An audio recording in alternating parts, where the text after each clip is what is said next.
आज हम लेखन और शहरीकरण के अंतर्गत मेसोपोटामिया सभ्यता का कल हमने भूगोल पढ़ा था। लेखन कला और शहरी जीवन में आज उसका शहरीकरण का महत्व पढ़ेंगे कि शहरीकरण का महत्व क्या होता है।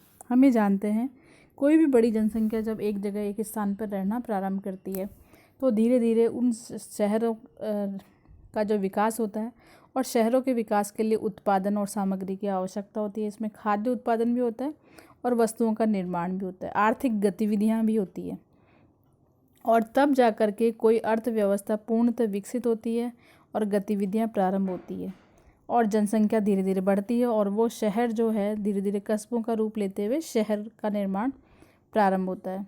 तो कोई भी शहर क्यों ना हो, उसके अर्थव्यवस्था के लिए खाद्य उत्पादन और अन्य उत्पाद सेवाओं की आवश्यकता होती है। नगर के जो लोग हैं वो स्वयं आत्मनिर्भर नहीं होते हैं, वो गाँवों के ऊपर निर्भर होते हैं।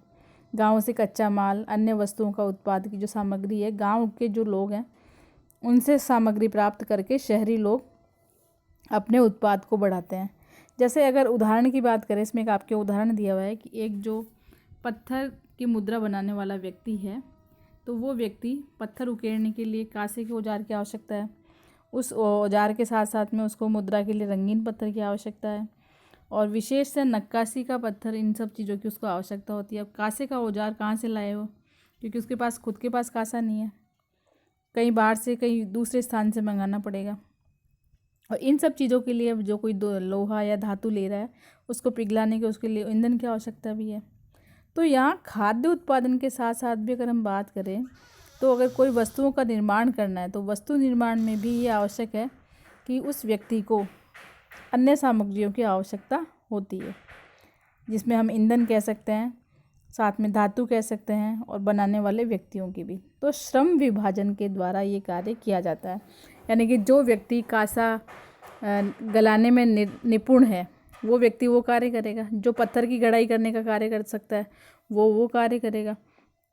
तो यहाँ शहरीकरण तब प्रारंभ होता है जब श्रम विभाजन किया जाए, डिवीज़न ऑफ लेबर, यानी कि एक तरह से कार्य का विभाजन जब कर दिया जाए तो शहरीकरण प्रारंभ हो जाता है।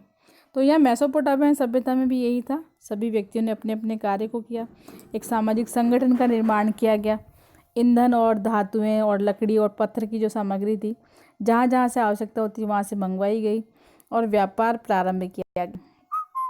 अनाज और खाद्य पदार्थ जो भी थे उनके लिए भी ये प्रारंभ किया गया और तालमेल बैठाया गया कि किस प्रकार से सामग्री को बनाया जाए। अब यहाँ पर यह आवश्यकता हो गई कि कुछ तो व्यक्ति थे आदेश देने वाले, जो जिन्हें हम शासक वर्ग कह सकते हैं, कुछ पालन करने वाले।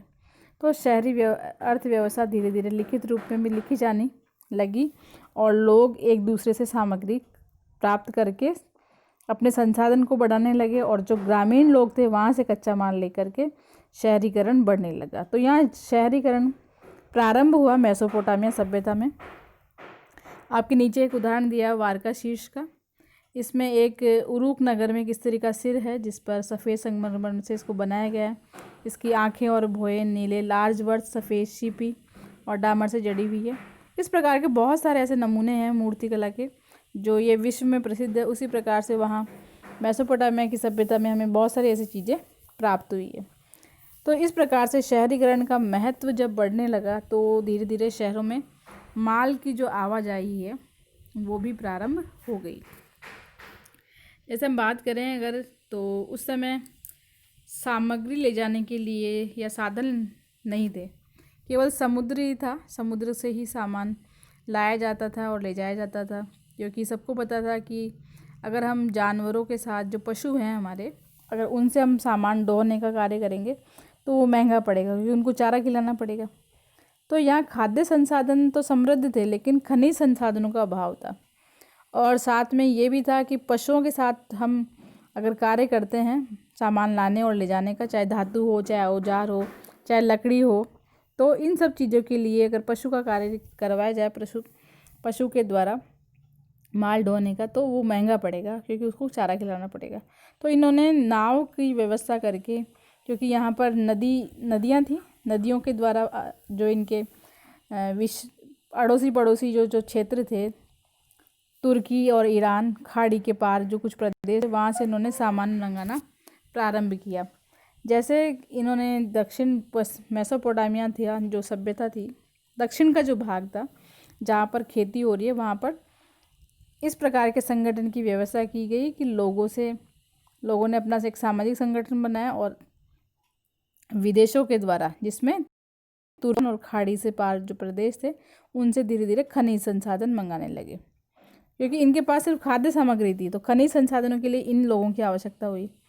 तो जो मेसोपोटामिया के जो लोग थे, लकड़ी, तांबा, रागा, चांदी, सोना, सीपी, ये जो जितने भी चीज़ें हैं तुर्की, ईरान से मंगाते या खाड़ी प्रदेशों से मंगाते, क्योंकि यहाँ धातु उपलब्ध नहीं थी।